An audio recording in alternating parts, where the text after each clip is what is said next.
ये बात घनघोर सत्य है दोस्तों कि यदि आपका वक्त अच्छा चल रहा है, यदि आपका टाइम आपके फेवर का है, तो आप एस्ट्रोलॉजी के चैनलों को स्क्रॉल नहीं कर रहे होंगे। लेकिन अगर आप एस्ट्रोलॉजी के चैनल्स को स्क्रॉल कर रहे हैं तो कहीं ना कहीं आपके टाइम में कुछ प्रॉब्लम चल रही है, वक्त आपके फेवर का नहीं है। और आप जो ये जो स्क्रॉल कर रहे हैं ना, ये ज्यादातर आप ये जानने का प्रयास कर रहे हैं कि कहीं से कुछ अच्छी चीज सुनने के लिए मिल जाए।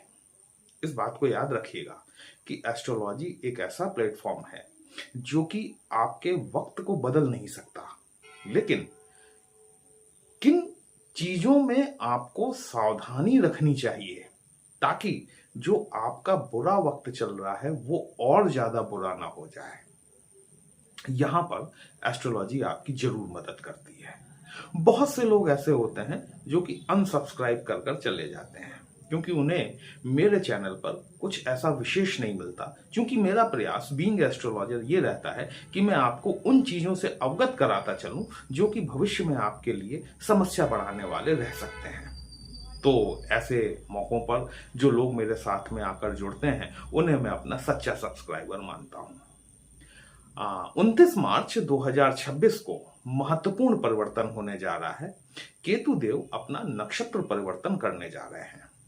ये केतु का नक्षत्र परिवर्तन बहुत महत्वपूर्ण है क्योंकि जब भी कोई प्लैनेट अपने स्वयं के नक्षत्र में गोचर करना शुरू करता है दोस्तों, वो पूर्ण रूप से बली होता है। और ऐसा बहुत सालों में एक बार स्थिति बनती है जब ये चारों बड़े प्लैनेट जो हमारे जीवन में बड़ा महत्वपूर्ण रोल प्ले करते हैं, राहु, केतु, शनि और गुरु, ये चारों ही प्लैनेट अपने अपने नक्षत्रों में गोचर कर रहे हैं।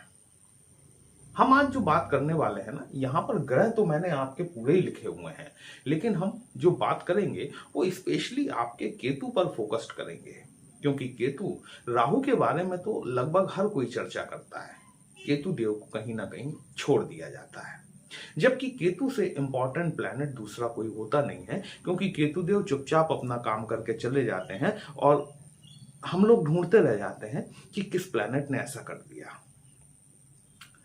तो केतु के इस नक्षत्र परिवर्तन के दौरान आपको किन चीजों में सावधानी बरतने की आवश्यकता है, किन चीजों को करके आप लाभ उठा सकते हैं, वही हम लोग आज डिस्कस करने वाले हैं। नमस्कार दोस्तों, कैसे हैं आप सभी। मैं आपका ज्योतिष मित्र श्लोक वर्मा आपके अपने चैनल श्री हनुमंत कृपा में आपका हार्दिक स्वागत करता हूं, अभिनंदन करता हूं। साथ ही अपने बड़े भैया श्री हनुमान जी से करवत निवेदन करता हूं कि अपने हनुमत कृपा परिवार के सभी सदस्यों को, नए जुड़ने वाले सभी सदस्यों को सुख समृद्धि प्रदान करें, उन्हें उनके कार्यों में आशातीत सफलता प्रदान करें।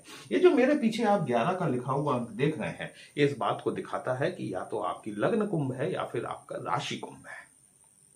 वर्तमान समय में मंगल, राहु और बुध, इन तीनों का ट्रांजिट आपके फर्स्ट हाउस में हो रहा है। वहीं केतु देव आपके 7th हाउस में गोचर कर रहे हैं, सप्तम भाव में। बड़ा महत्वपूर्ण भाव होता है सप्तम भाव। पहले इस बात को समझिए कि राहु और मंगल का भाव आधारित अंगारक योग बना हुआ है, वहीं मंगल और केतु का दृष्टि आधारित अंगारक योग बना हुआ है। 4 अप्रैल तक ये अंगारक योग बना रहेगा। लेकिन उससे पहले जो परिवर्तन होने वाला है 29 मार्च 2026 के दिन, जैसा मैंने आपको बताया, केतु देव अपने स्वयं के मघा नक्षत्र में गोचर करने वाले हैं। ये मघा नक्षत्र जो है ये बड़ा महत्वपूर्ण होता है। ये नक्षत्र जो है ये गंडांत मूल के नक्षत्रों में से एक नक्षत्र है।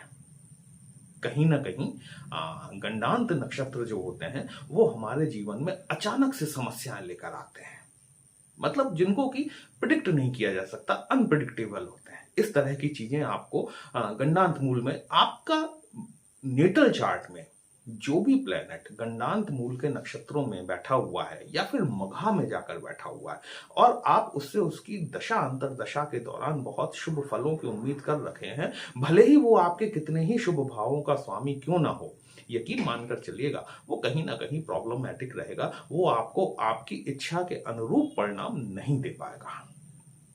मघा नक्षत्र जो है ये हमारे पितरों को रिप्रेजेंट करता है, हमारे एंसेस्टर्स, हमारे वो पूर्वज जो कि इस दुनिया में नहीं रहे, जो कि ना तो इस दुनिया में रहे और ना ही उस दुनिया में उनकी गति हो पाई, मतलब वो कहीं त्रिशंकु में जाकर फंस गए। जिन्हें हम अपने पितृ के रूप में जानते हैं। तो मघा नक्षत्र हमारे पितरों को रिप्रेजेंट करता है। इसका सिंबल, इसका प्रतीक चिन्ह जो है वो राज सिंहासन है। कहीं ना कहीं सत्ता को भी ये प्रेजेंट करता है। केतु के मघा नक्षत्र में जाने के बाद बहुत सारे चेंजेस आपको वर्ल्ड वाइड लेवल पर देखने के लिए मिलने वाले हैं, लेकिन हम आज स्पेशली आपकी राशि के बारे में बात करेंगे। केतु देव आपके सप्तम भाव में बैठे हुए हैं। सप्तम भाव जीवन साथी का भाव होता है। सप्तम भाव आपके जन भागीदारी का भाव होता है। सप्तम भाव आपके व्यवसायिक दृष्टिकोण से भी जोड़कर देखा जाता है। केतु जैसा प्लैनेट जो कि डिटैचमेंट का कारक है, विरक्ति का कारक है। केतु की विरक्ति दो तरह की होती है, इस बात को हमेशा याद रखिएगा। एक विरक्ति तो वो जब केतु आपको इतना दे दे कि आपको और कुछ पाने की तमन्ना ही नहीं रहे। दूसरी विरक्ति उस तरह की होती है जब आपको कुछ ना मिले। यदि आपकी दशा अंतरदशा आपके फेवरेबल प्लैनेट की चल रही है तो पहली बात तो आपको यहां पर नहीं होना चाहिए था। लेकिन यदि आपकी दशा अंतरदशा आपके फेवरेबल प्लैनेट की नहीं चल रही है, ऐसी परिस्थितियों में यहां पर आपका होना लाजिमी बनता है। 7th हाउस, जैसा कि मैंने आपको बताया, ये दाम्पत्य जीवन से रिप्रेजेंट करता है। यदि आपकी दशा अंतरदशा आपके फेवरेबल प्लैनेट्स की नहीं चल रही है तो केतु के मघा नक्षत्र में गोचर के दौरान केतु देव यहां पर आपके 5 दिसंबर 2026 तक विचरण करने वाले हैं और अपने स्वयं के नक्षत्र में ही गोचर करेंगे। आप इन चारों, ये राहु और केतु के बारे में आप ये जानते हैं कि ये दोनों ऐसे प्लैनेट हैं जो कि सदैव वक्री गति से गति करते हैं। अर्थात जिस राशि में जाएंगे तो उल्टे चलते हुए जाएंगे। बाकी सभी प्लैनेट किसी भी नक्षत्र में जब प्रवेश करते हैं तो उसके प्रथम चरण से प्रवेश करते हैं, लेकिन राहु और केतु जो है ये चौथे चरण से प्रवेश करते हैं, अर्थात उल्टे चलते हैं। तो जब केतु देव मघा नक्षत्र में प्रवेश करेंगे तो ये चौथे चरण से शुरुआत करेंगे। चौथा चरण मघा नक्षत्र का बहुत फायदेमंद होता है, इसमें कोई दो राय वाली बात नहीं है। आपको प्रमोशन, आपकी जन भागीदारी, आपके लाइफ पार्टनर की जिंदगी में कोई बड़ी तब्दीली जो कि उनके विकास की दृष्टि से महत्वपूर्ण हो, कोई शुभ समाचार आपको सुनने के लिए मिले, ये बात यहां पर जब केतु देव अपने पहले नक्षत्र में गोचर करेंगे तब ये चीजें आपको देखने के लिए आएंगी। लेकिन जैसे जैसे केतु देव अपने नक्षत्र में आगे बढ़ते जाएंगे, मतलब चौथे से तीसरे और तीसरे से दूसरे और दूसरे से पहले चरण में जब ये जाएंगे, तब धीमे धीमे आपके लिए प्रॉब्लम्स क्रिएट करना शुरू करेंगे। केतु देव वर्तमान में जो आपके सप्तम भाव में गोचर कर रहे हैं, यहां पर सूर्य की राशि सिंह राशि आती है। सूर्य देव कहीं ना कहीं सत्ता को रिप्रेजेंट करते हैं, साथ ही हमारे पिताजी को भी रिप्रेजेंट करते हैं, हमारे उच्चाधिकारियों को रिप्रेजेंट करते हैं, और विवाहित महिलाओं के लिए उनके पति के रूप में भी सूर्य की महिमा होती है। अब ये बात और है कि वर्तमान समय में महिलाएं आत्मनिर्भर हैं, लेकिन शास्त्रोक्त विधि से यदि देखा जाए तो महिला वर्ग के लिए उनका जो सम्मान, जो उनकी प्रतिष्ठा का कारक जो होता है, वो कहीं ना कहीं सूर्य होता है।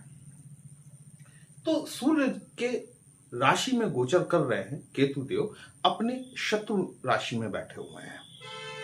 विशेषकर आपको अपने जीवन साथी के साथ में अपने रिलेशंस को मजबूत करने की आवश्यकता यहां पर रहेगी। केतु के ट्रांजिट में कई बार ऐसी भी चीजें देखने के लिए आती हैं कि केतु आपको आइडेंटिटी में प्रॉब्लम क्रिएट कर देता है।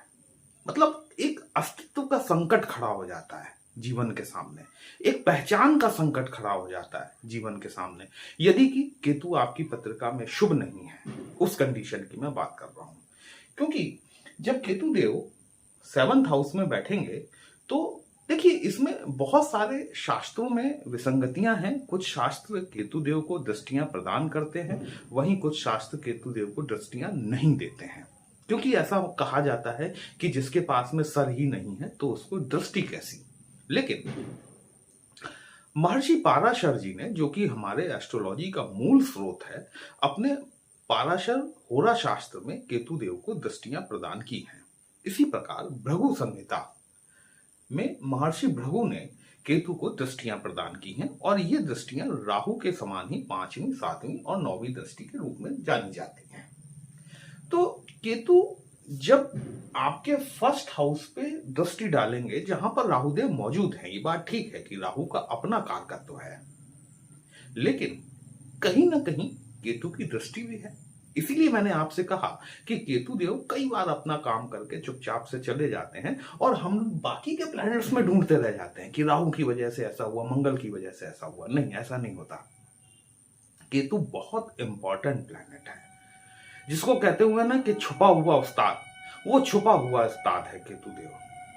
तो जब ये फर्स्ट हाउस पर अपनी दृष्टि डालते हैं, तो यदि केतु आपकी पत्रिका में शुभ स्थिति में नहीं बैठे हैं तो ये एक पहचान का संकट खड़ा कर देते हैं, एक आइडेंटिटी का संकट, एक आइडेंटिटी की क्राइसिस आपके सामने खड़ी हो जाती है। विरक्ति के कारक है ना, डिटैचमेंट के कारक है। आप समाज में, सप्तम भाव आपका समाज है, सप्तम भाव में केतु बैठकर आपको समाज के बीच में बैठकर भी आपको वीराना महसूस करा सकते हैं। यदि आपके साथ में ऐसा हो रहा हो तो कमेंट बॉक्स में जरूर बताइएगा।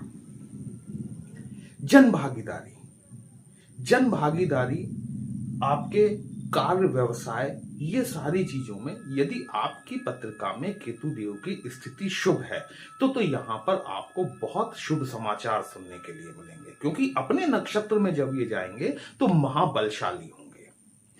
यदि आप पॉलिटिकल लीडरशिप में हैं, यदि आप किसी बिजनेस में हैं, व्यवसाय में हैं और केतु आपकी पत्रिका में शुभ स्थिति में चल रहे हैं, निश्चित तौर पर आपको शुभ समाचार सुनने के लिए जरूर मिलेंगे। लेकिन अगर यदि केतु शुभ नहीं है, यहां पर आपसे स्पेशली डिमांड की जाती है केतु देव द्वारा कि आप उन चीजों पे फोकस करें। केतु बेसिकली रिसर्च का कारक है, रूट्स हैं, जड़ें हैं, गहराई तक गई हुई जड़ें हैं, इसीलिए ये हमारे पितरों को समर्पित है। यदि केतु आपकी पत्रिका में शुभ नहीं है तो ओम पितृ देवताभ्यो नमः। नवरात्र चल रही है, चैत्र की नवरात्रि चल रही है, आप सभी को हार्दिक शुभकामनाएं। इन नवरात्रों से यदि आप ओम पितृदेवताभ्यो नमः मंत्र का जाप करना शुरू करते हैं, साथ ही किसी देवी मंदिर में जाके ट्रायंगल रेड कलर का झंडा एक मंदिर में चढ़ाते हैं और एक अपने घर लाके अपने छत पर लगाते हैं, कहीं ना कहीं ये जो निगेटिव केतु है आपका, ये पॉजिटिव होना शुरू हो जाता है। केतु की जो 3 दृष्टियां हैं, एक दृष्टि तो मैंने आपको बता दी 7th जो कि कॉमन होती है, 5वीं दृष्टि जो है वो आपके 11th हाउस पर पड़ेगी और 9th एस्पेक्ट आपके 3rd हाउस पर पड़ेगी। ये दोनों ही भाव जो हैं, ये दोनों ही भाव हमारे दोनों कानों के रूप में हैं। केतुदेव यदि आपकी पत्रिका में अच्छी कंडीशन में बैठे हुए हैं, यकीन मानकर चलिएगा कि आपको बहुत शुभ समाचार सुनने के लिए मिलेंगे। लेकिन यही दोनों भाव हमारे छोटे और बड़े सिबलिंग्स को भी दिखाने वाले होते हैं। ये 3rd हाउस जो है ये कम्युनिकेशन का भाव है, ये लाभ का भाव है, ये कम्युनिकेशन का, हमारे सराउंडिंग का भाव है, इलेक्ट्रॉनिक्स का भाव है, टेलीकम्युनिकेशन का भाव है, ऑनलाइन क्षेत्रों का, इंटरनेट का भाव है। यदि केतु पत्रिका में शुभ नहीं है, आपको अपने एल्डर या फिर यंगर सिबलिंग्स, अपने जीवन साथी के साथ रिलेशंस को मेंटेन करते हुए यहां पर इनके स्वास्थ्य में बड़े भाई बहन की अपेक्षा, चूंकि यहां पर मंगल की राशि आती है, आपको अपने छोटे भाई बहन के स्वास्थ्य पर विशेष ध्यान रखने की आवश्यकता 29 मार्च 2026 से 5 दिसंबर 2026 तक के बीच में रहने वाली है। ये बात आप गांठ बांध लीजिए। इसके अलावा अब यदि केतुदेव मान लीजिए कि आपकी पत्रिका में शुभ स्थिति में नहीं है तो आप और क्या क्या कर सकते हैं, ये मैंने आपको एक मंत्र तो बता दिया, ओम पितृदेवताभ्यो नमः, ये तो मघा नक्षत्र से रिलेटेड मंत्र है। जो भी कोई प्लेनेट आपकी पत्रिका में, आपके नेटल चार्ट में मघा नक्षत्र में बैठा हुआ है, आप इस मंत्र का लाइफ टाइम जाप करते रहेंगे, वो आपको शुभ परिणाम देता रहेगा। इसके अलावा ओम केम केतवे नमः इस मंत्र का आप जाप कर सकते हैं रुद्राक्ष की माला से। शनिवार के दिन से इसको शुरू कीजिए और प्रतिदिन 108 बार आपको जाप करना चाहिए। सैटरडे टू सैटरडे यदि आप छोटा सा हवन कर सकते हैं, ओम केम केतवे नमः स्वाहा, ये प्रक्रिया भी कहीं ना कहीं आपके केतु को, देखिए जो चीज खराब है उसको अच्छा नहीं किया जा सकता, लेकिन न्यूट्रल करने में कहीं ना कहीं आपकी मदद जरूर करने वाली है।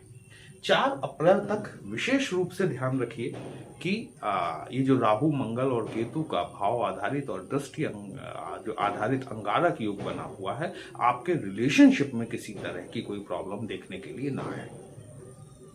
वीडियो कहीं भी अच्छा लगा हो, अपने इस चैनल को लाइक शेयर और सब्सक्राइब जरूर कर लीजिएगा। हमसे यदि पत्रिका का विश्लेषण कराना चाहते हैं दोस्तों, व्हाट्सएप नंबर थंबनेल में दिया गया। पर्सनल कंसल्टेशन पेड होता है, एक छोटी सी फीस आपको पे करनी होती है। आपकी समस्या का उचित समाधान हमारे द्वारा करने का प्रयास जरूर किया जाता है। चलिए फिर मिलते हैं, तब तक के लिए जय श्री राम।